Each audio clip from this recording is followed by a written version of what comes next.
We live in a world obsessed with aesthetics.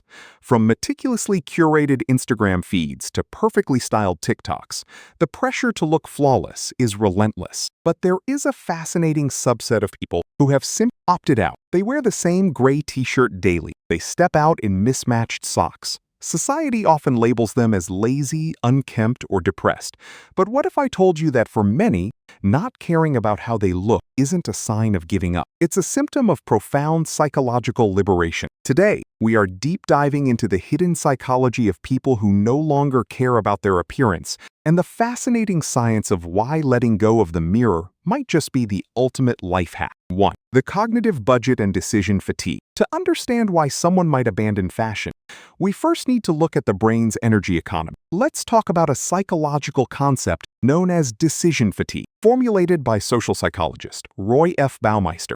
The theory of decision fatigue suggests that human willpower and decision-making capacity are not unlimited. They function exactly like a battery. Every single choice you make, from what to eat for breakfast to what shoes match your belt, drains a tiny amount of this cognitive battery. By the time you reach the important decisions of the day, your brain is experiencing a state called ego depletion. Your prefrontal cortex is exhausted. This is precisely why Albert Einstein notoriously bought several versions of the exact same gray suit, and why tech giants like Steve Jobs adopted daily uniforms. They weren't fashion blind. They were aggressively protective of their cognitive bandwidth. For the person who stops caring about their outfit, clothing transforms from an aesthetic expression into a purely functional utility. By eliminating the morning friction of standing in front of a closet, they are reclaiming a measurable amount of psychological energy. They trade visual approval for intellectual stamina. This isn't laziness. It is the ruthless prioritization of mental resources. 2. Escaping the spotlight effect. But the transition from caring to not caring isn't just about saving brain power. It requires a fundamental shift in how we perceive our place in the world. This brings us to a lesser-known psychological phenomenon called the spotlight effect. Coined by psychologists Thomas Gilovich and Kenneth Savitsky in 2000, the spotlight effect is the cognitive bias that causes us to significantly overestimate how much other people are noticing our appearance. In Gilovich's classic experiment, students were asked to walk into a room full of peers wearing a highly embarrassing t-shirt featuring singer Barry Manilow. The students predicted that at least half the room would notice the shirt. In reality, only about 20% actually did. Most of us walk through life feeling like there is a literal spotlight shining on us, convinced that strangers are judging our unironed shirts. The person who no longer cares about their looks has essentially unplugged this spotlight. Through age or deep introspection, they have internalized a deeply liberating scientific truth. Nobody is really paying attention. Everyone is the main character in their own movie, too busy worrying about their own spotlight to critique yours. Recognizing this cognitive bias breaks the chains of performative dressing.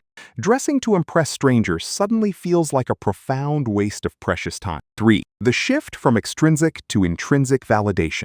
As this realization takes hold, a deeper psychological metamorphosis occurs regarding human motivation. According to self-determination theory, established by Edward Deci and Richard Ryan, human behavior is driven by two main types of motivation: extrinsic and intrinsic. Extrinsic motivation is doing something to earn a reward or avoid punishment, like dressing up to receive compliments or to avoid the judgment of peers. For much of our youth, society conditions us to be extrinsically motivated by our appearance. The entire fashion industry runs entirely on this engine. However, the psychology of the gracefully uncaring individual represents a triumphant shift toward intrinsic motivation. Intrinsic motivation is doing something because it is inherently rewarding to you. When someone stops caring about what the public thinks of their clothes, their wardrobe choices become guided by intrinsic values: physical comfort, tactile pleasure, and practical utility. They are no longer dressing for an audience. They are dressing for themselves. This represents a high level of self-actualization. Their self-worth is no longer tethered to a fabric brand or a passing trend. They have cultivated an internal locus of evaluation, judging their own value based on their character and work rather than the reflection in the eyes of a passing stranger. 4. The paradox of enclothed cognition. Now, You might be thinking, but doesn't what we wear affect how we feel? Yes, absolutely. And this brings us to an incredibly fascinating paradox in behavioral psychology known as enclothed cognition. Research by Hajo Adam and Adam Galinsky in 2012 demonstrated that the clothes we wear actually influence our psychological processes. In their study, participants who wore a white lab coat performed significantly better on attention-demanding tasks than those who did not. Standard fashion psychology uses this to argue that you should dress for success, because wearing a sharp suit makes you feel powerful. But let's look at the inverse, which is rarely discussed. What happens when the clothes you associate with success are also physically restrictive, expensive, and steeped in social anxiety? For the person who has decoupled their identity from their appearance, wearing soft, worn-in, mismatched clothing triggers a totally different kind of enclothed cognition. Their brain associates these clothes with freedom, authenticity, and profound relaxation. By rejecting tight or overly styled garments, they are literally programming their nervous system to remain in a state of calm. They use enclothed cognition not to boost their ego, but to soothe their anxiety.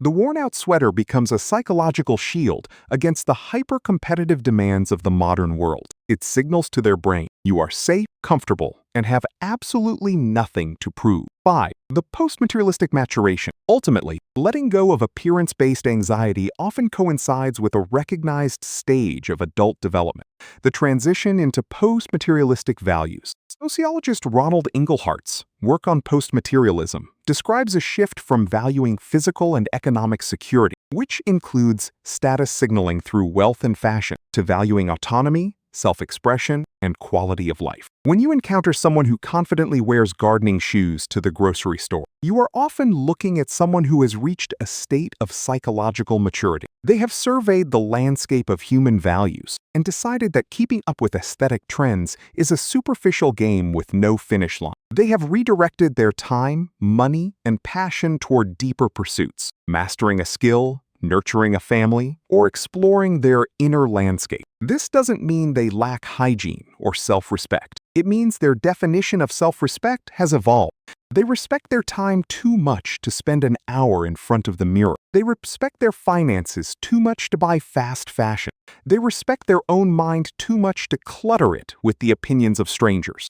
We are told from a very young age that how we present ourselves to the world dictates how the world will treat us. And while there is truth to the reality of first impressions, there is an incredibly powerful, quiet rebellion in choosing to step off that endless treadmill. The psychology of the person who doesn't care how they look for the right reasons is a masterclass in mental efficiency and self-acceptance.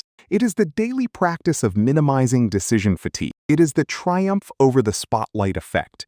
It is the mastery of intrinsic over extrinsic motivation. And it is the ultimate realization that the most interesting thing about you will never be what you are wearing. So, the next time you see someone who looks like they just grabbed the first 2 items off their floor and walked out the door, don't pity them. Don't judge them.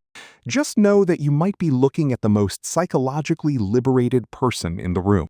If this deep dive made you rethink your morning routine, hit the like button and subscribe for more explorations into the hidden psychology of everyday life. Let me know in the comments, what is the one piece of clothing you wear purely for you? Thanks for watching.